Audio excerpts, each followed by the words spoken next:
Bom dia a todos, bom dia a todas, bom dia para você que nos assiste pela Pop TV em Sobradinho e Porto Alegre. Sejam todos muito bem-vindos e bem-vindas a mais um ICL Mercado Investimentos. E hoje o programa ele vai falar de assuntos bem importantes. A gente vai falar da Selic, que a decisão foi tomada na véspera do feriado. Então não deu tempo ainda da gente fazer nossas críticas, de falar sobre isso. Selic que chegou a 15% ao ano, né? Então quem diria que a Selic ia subir de novo e subiu, né? Então a gente vai falar sobre todos esses assuntos, tudo isso que diz respeito à taxa de juros aqui no Brasil, juros reais, juros nominais, projeção de inflação. Vamos entender tintim por tintim como funciona esse imbróglio. Mas tem outro imbróglio aí para a gente falar, que é o preço do petróleo, né, que subiu bastante na semana passada. Mas não só isso, vamos falar dessa tensão geopolítica que vem crescendo no Oriente Médio, as implicações que isso pode trazer aqui. A gente vai falar mais da esfera da economia, mas não tem como deixar a geopolítica de lado. E ainda tem focos para coroar o dia, porque saiu mais um boletim. E a gente teve o terceiro sopro de otimismo seguido no Focus. Essa é para surpreender mesmo. Mas antes de tudo isso, eu já vou passar pela agenda para vocês ficarem por dentro o que vai sair hoje, o que já saiu, o que deve movimentar o dia, o que deve conduzir mercado. Então já vamos passar por essa agenda para entender aí o que vai movimentar nosso dia. Porque bem cedinho já saiu lá na Alemanha o PMI composto industrial e de serviços, mas ainda não é aquele índice de gerente de compras final. Até porque o mês de junho ainda não acabou. Está chegando no fim, mas ainda não acabou. Então é o preliminar, é uma prévia. É como se fosse uma projeção para o PMI do fim do mês. Essa projeção não é divulgada aqui no Brasil, mas nos outros países ela é.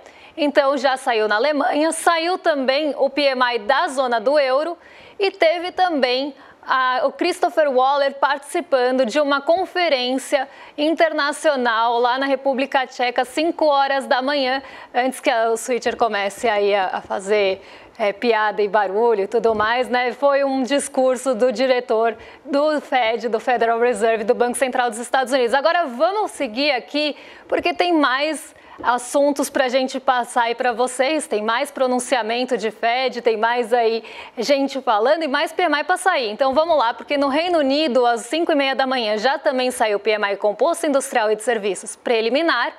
Às 8 horas aqui no Brasil, aquele conhecido nosso também, junto com o Boletim Focus, o IPCS, Índice de Preços ao Consumidor, S, porque é semanal, uma medição que sai aí da FGV toda semana para tentar trazer uma ideia, né? Como é que está se comportando o preço ao consumidor aqui no Brasil.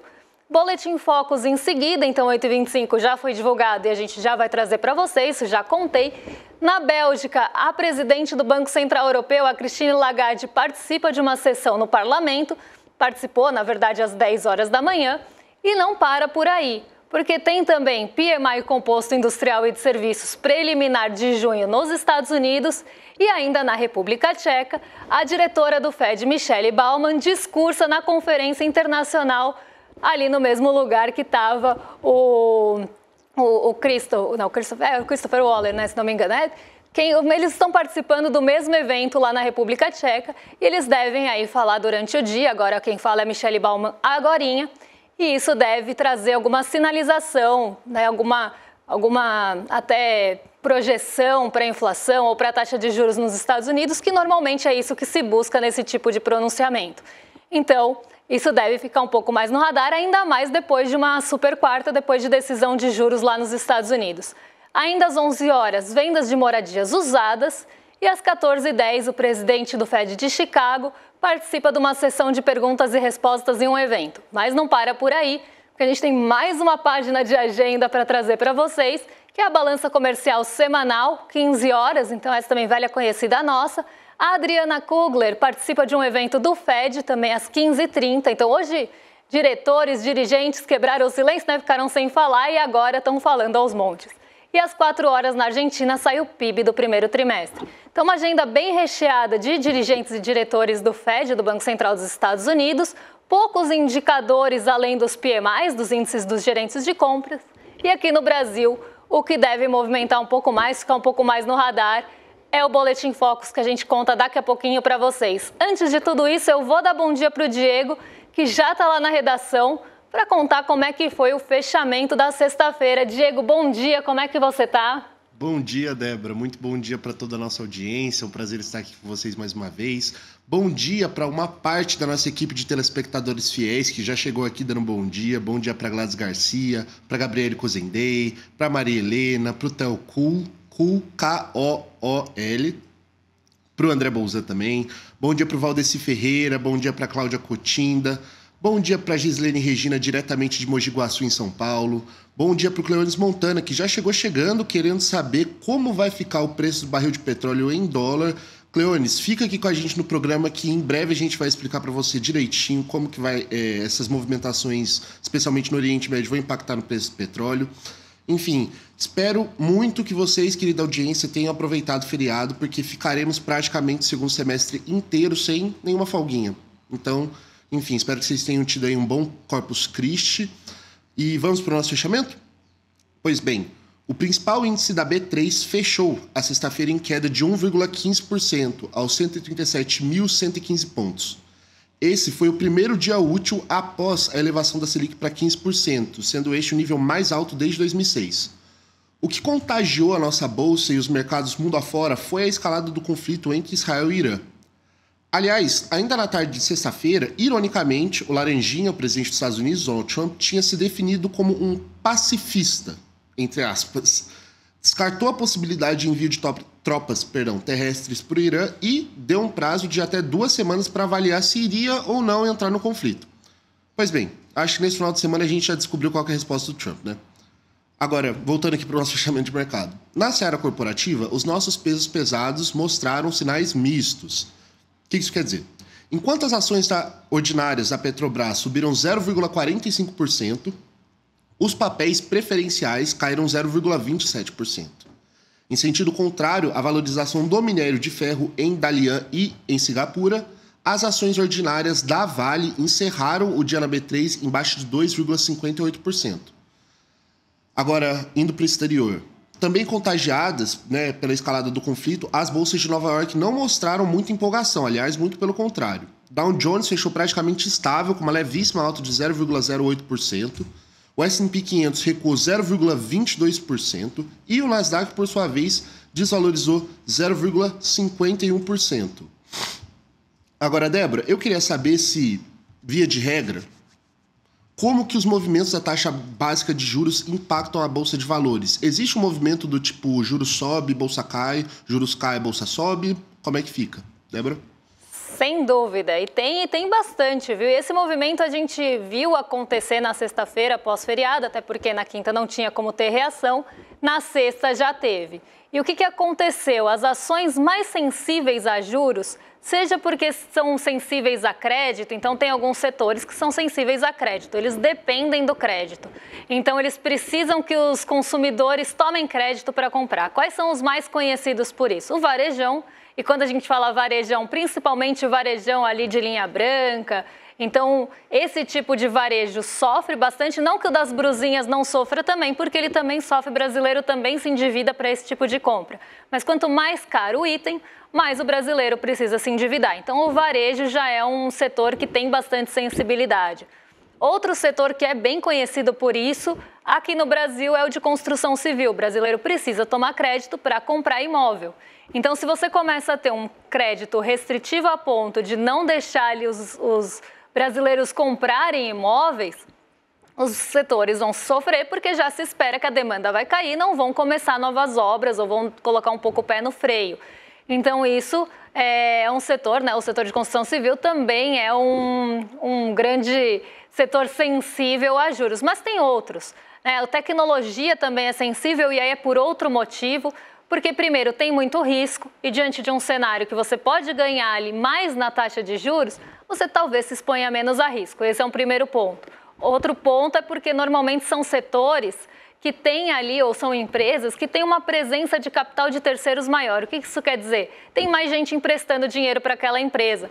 Então, ela vai sofrer um pouco mais. Então, esse movimento existe. Se você começa a ter principalmente alta nos juros futuros, ou expectativa ali que os juros subam, esses setores vão começar a cair, eles vão sofrer, porque se espera que o lucro deles vai diminuir, seja porque vai diminuir as obras, ou porque as pessoas vão comprar menos geladeira, ou até mesmo ali porque o capital de terceiros de uma empresa de tecnologia vai ficar mais caro, vai inviabilizar projeto e ela vai lucrar menos. Então, são setores que normalmente já têm essa sensibilidade. Agora, tem setores que não têm muito essa sensibilidade, que são aqueles menos sensíveis aos nossos ciclos domésticos. Então, Vale, Petrobras, que são sensíveis a dados externos, esses não sofrem tanto. Só que a Bolsa como um todo acaba sofrendo também, porque tem diminuição do apetite pelo risco. Então, se você começa a ter cada vez mais uma taxa de juros livre de risco, que é o que a gente chama, não existe livre de risco, mas se você tem ali uma taxa que é conhecida por ser livre de risco, que é a taxa de menor risco no país, que no nosso caso é a Selic,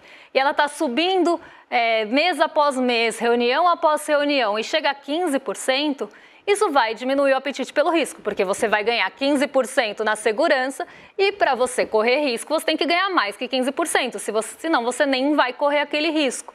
Então, começa a ter sim essa inversão, é uma grandeza inversamente proporcional. Se começa a ter alta de juros ou na expectativa até mesmo antes da Selic, a Bolsa sofre. Se você tem o contrário, né, uma diminuição na expectativa de juros, a Bolsa ganha mais fôlego para continuar, porque ela precisa pagar menos para competir. É o que eu sempre falo, é muito difícil competir com a taxa de juros aqui no Brasil, porque ela é muito alta e você precisa entregar muito mais rentabilidade para competir com isso, e para isso você vai correr risco. Então as pessoas ficam ali mais cautelosas. Pô, não vou correr risco porque eu posso ganhar 15%. Isso vale para o mercado financeiro, mas também vale para o lado produtivo da economia também. Porque vamos pensar aqui, você tem um dinheiro para colocar em produção. Você tem duas opções. Você pode ganhar 15% sentado num título público, ou você pode arriscar na produção para tentar ganhar mais que 15% para lucrar, certo? Então você está já ganhando 15% ali sem fazer nada. Para você mover, né, levantar do título, você precisa esperar que vai ganhar, que seu lucro vai ser maior que 15%. Mas não só isso, que a sua demanda futura vai continuar crescendo para que esse lucro também continue acontecendo. Então não basta só você ter expectativa de lucro, mas também de demanda. E aí nessa começa a ficar mais difícil colocar o dinheiro em risco, contratar gente, colocar projeto para rodar. Então a taxa Selic ela vai freando e desacelerando a economia também por esse lado. Não é só no mercado financeiro que ela impacta, mas também na parte real da economia, porque vai ficando difícil competir com 15% sem risco. Quanto de risco você vai aceitar tomar e quanto você vai aceitar ser remunerado por esse risco? Então, começa a mudar de figura. E é isso que a gente vai falar agora. Porque a Selic subiu na quarta-feira, a gente teve o fim da super quarta, né, e a gente viu, né, uma Selic chegando ali a 15% no Brasil.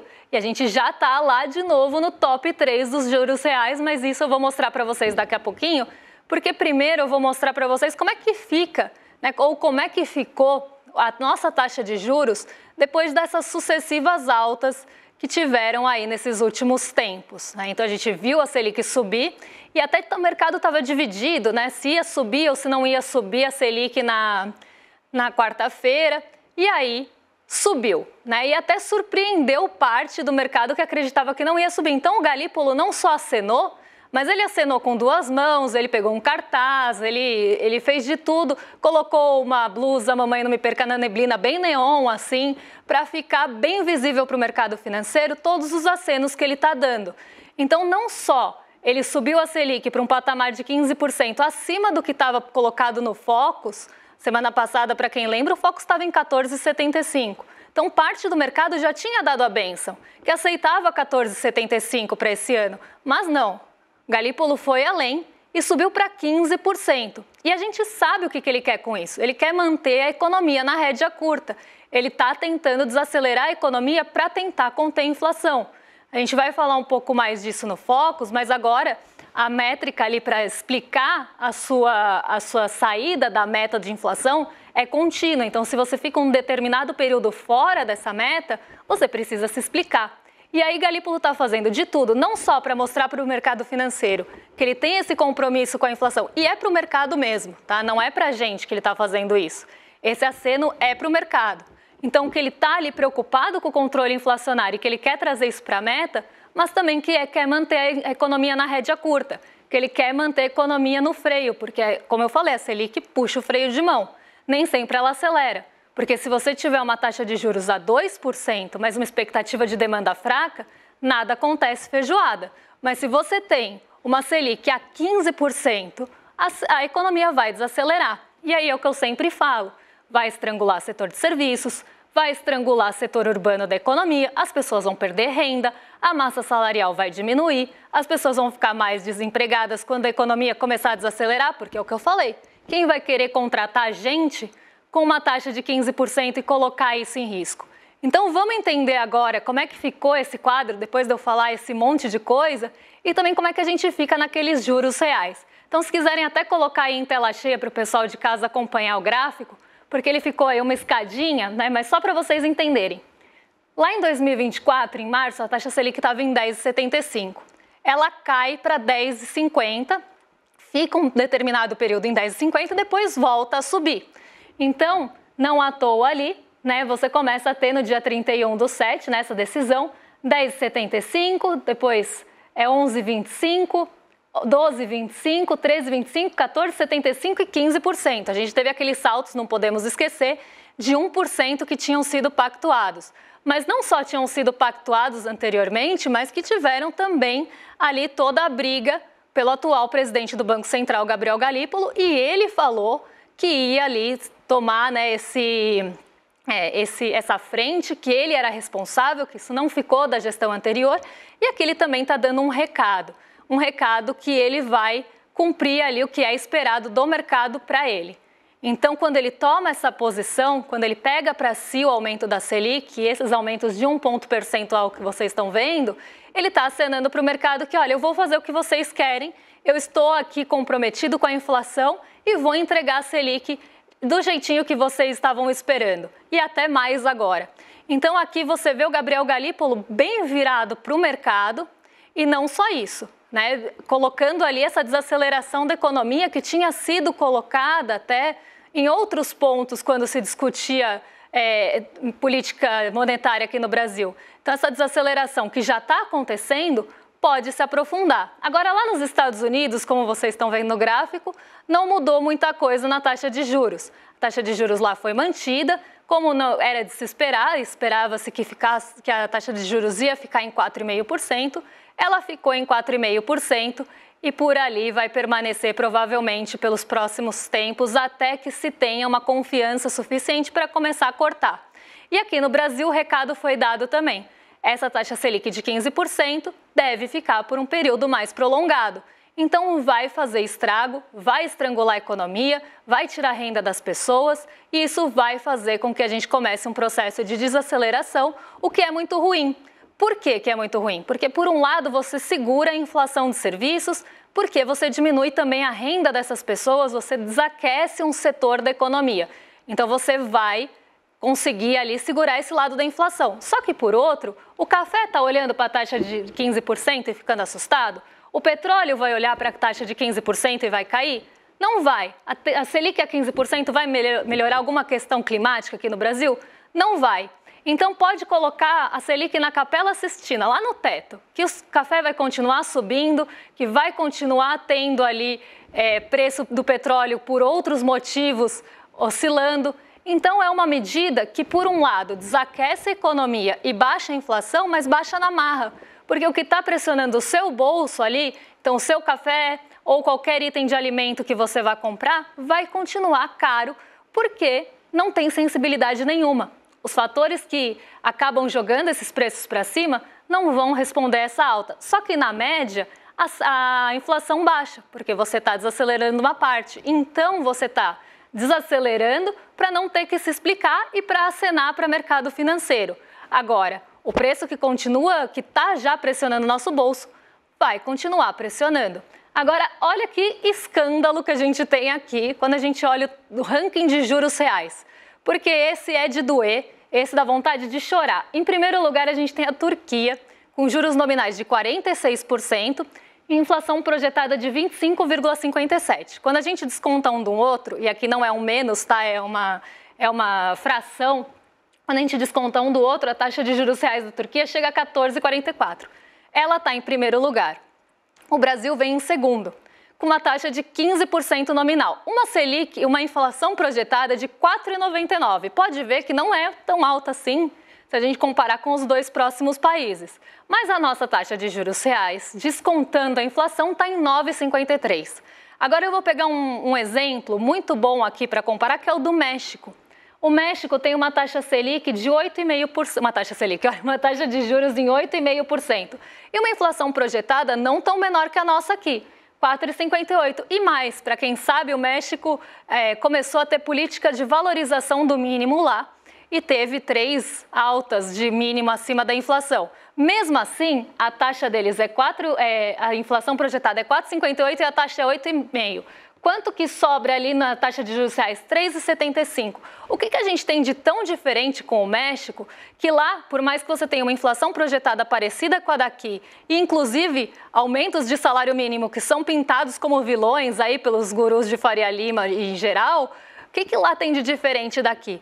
Que risco a mais que a gente oferece para pagar 9,53 de juros reais? Que risco a mais que a gente oferece em relação à Rússia, que está em meio a conflito, para pagar mais do que a Rússia em juros reais? Porque por mais que a Rússia pague 20 de juros nominais, eles têm uma inflação maior projetada. A Argentina está com 29% de juros reais, mas tem uma inflação de 20% projetada. Então, quando você desconta isso, a inflação, a taxa de juros reais cai. Que risco é esse, país, ou que risco fiscal é esse que a gente está oferecendo tanto para deixar a gente em segundo lugar acima de Rússia, acima de Argentina, que tem uma inflação muito mais pesada projetada? É isso que eu quero deixar. E que diferença que a gente tem em relação ao México, que é um país até bem comparado ao Brasil, que eles podem pagar juros reais de 3,75 e a gente tem que pagar de 9. Aqui eu teria uma resposta de pronto. A gente tem uma pressão muito grande, principalmente vinda de mercado financeiro, que controla hoje negociações de juros futuros, que controlam expectativas. Então, isso vem ali pressionando a nossa taxa de juros para que ela fique nesse patamar. E cada dia aparece um risco novo, cada dia aparece uma reforma necessária nova. E aí, com isso, eu nem vou passar no petróleo agora, que eu ia passar, eu vou passar lá para o Diego na redação, falar com vocês de Focus, porque hoje saiu o Focus e hoje tem muito a ver com tudo isso, né, Diego? Então vamos contar aí sobre o Focus, que o mercado está prevendo para a nossa economia nesse ano de 2025 e 2026, né? Exatamente, Débora. Aliás, só um breve parênteses antes de apresentar aqui a matéria do Focus. A audiência hoje veio com perguntas espetaculares. Estou até com uma certa dificuldade de escolher uma dessas perguntas para apresentar para você. Vou ver se eu consigo, tá? Mas vamos lá, hoje, segunda-feira, de praxe, o Banco Central divulga o relatório Focus. Inclusive, ele foi divulgado agorinha, às 8h25 da manhã. E ele contém, basicamente, as projeções das 100 maiores instituições do mercado financeiro para os 4 principais indicadores macroeconômicos do país, né? O IPCA, inflação, PIB, crescimento, taxa Selic, juros e câmbio. Pois bem, resumão do Focus de hoje. A inflação prevista para 2025 caiu mais uma vez e para o ano que vem se manteve estável, então sem nenhuma alteração de semana passada para essa semana. A estimativa de crescimento da economia brasileira subiu, tanto para esse ano quanto para o ano que vem. Agora, as projeções pro câmbio tiveram uma movimentação parecida com as projeções de inflação. O que isso quer dizer? A expectativa é de queda no câmbio nesse ano e de estabilidade no ano que vem. Desde janeiro está em vigor um novo regime de metas para a inflação, né? O centro dá meta de 3% ao ano, com uma margem de 1,5 ponto percentual para cima ou para baixo. Então, o teto é 4,5%. Agora, se o índice escapar dessa faixa por 6 meses seguidos, o Banco Central é convocado a explicar. Aliás, como já aconteceu no início do ano. Agora, Débora, falando de Banco Central, eu queria pegar a dúvida aqui da Rita Moreno. E ela perguntou se não é possível o governo reverter a independência do Banco Central, Débora. Então, em tese, né, o Banco Central ele é independente do governo, porque ele é dependente da Faria Lima e é dependente de quem acaba controlando o mercado financeiro.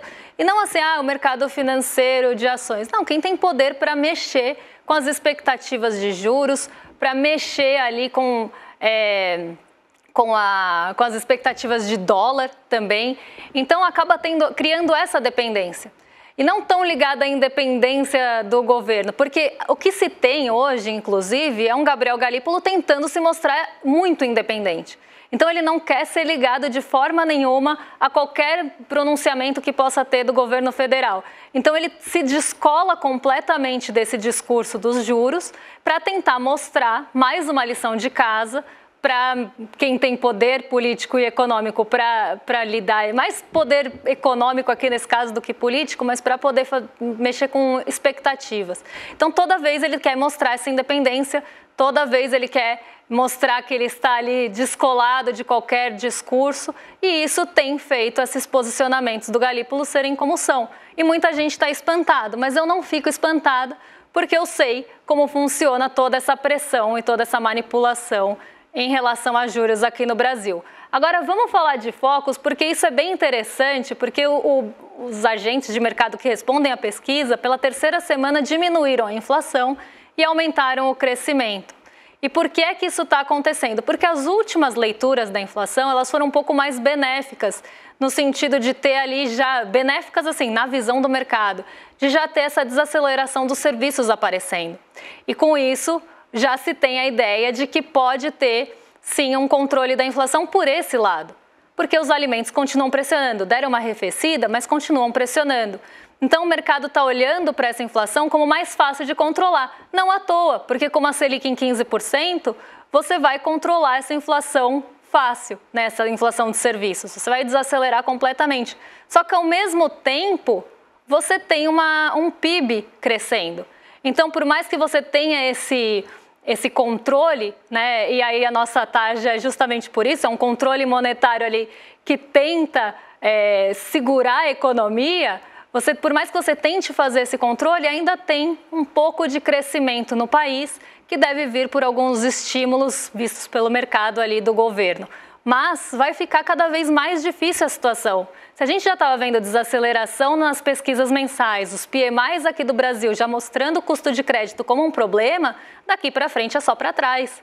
Então isso vai começar a piorar cada vez mais a situação aqui do nosso Brasilzão e a gente vai ter uma economia mais estrangulada.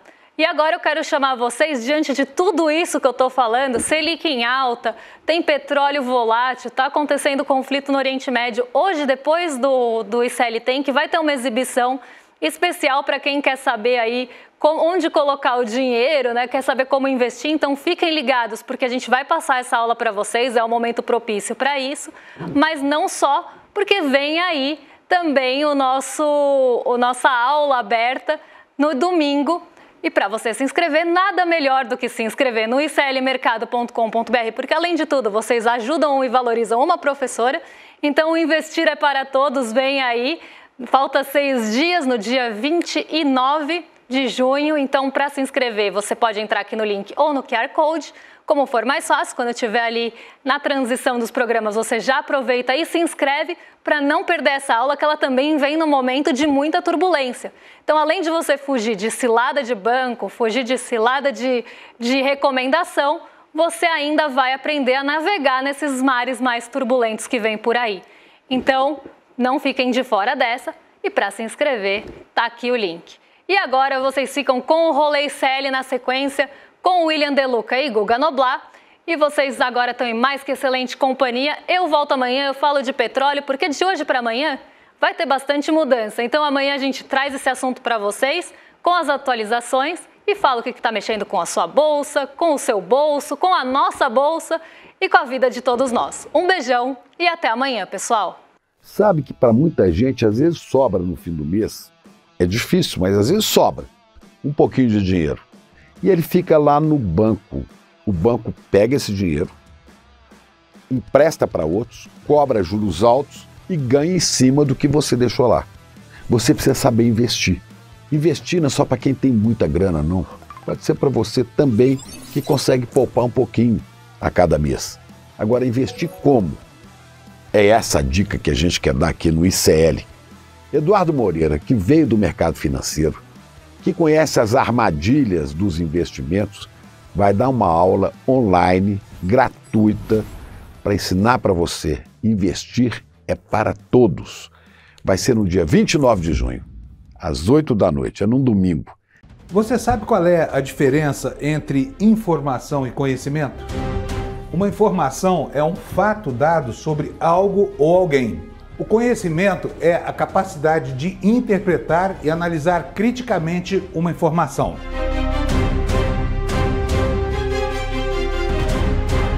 Todas as manhãs, o Desperta ICL analisa os principais fatos do Brasil e do mundo para que você comece o dia muito bem informado e cheio de conhecimento para entender o que está por trás das notícias. Não perca! Desperta ICL todos os dias de segunda a sexta às 7 horas da manhã. Comigo, Fábio Panunzio. Eu espero você.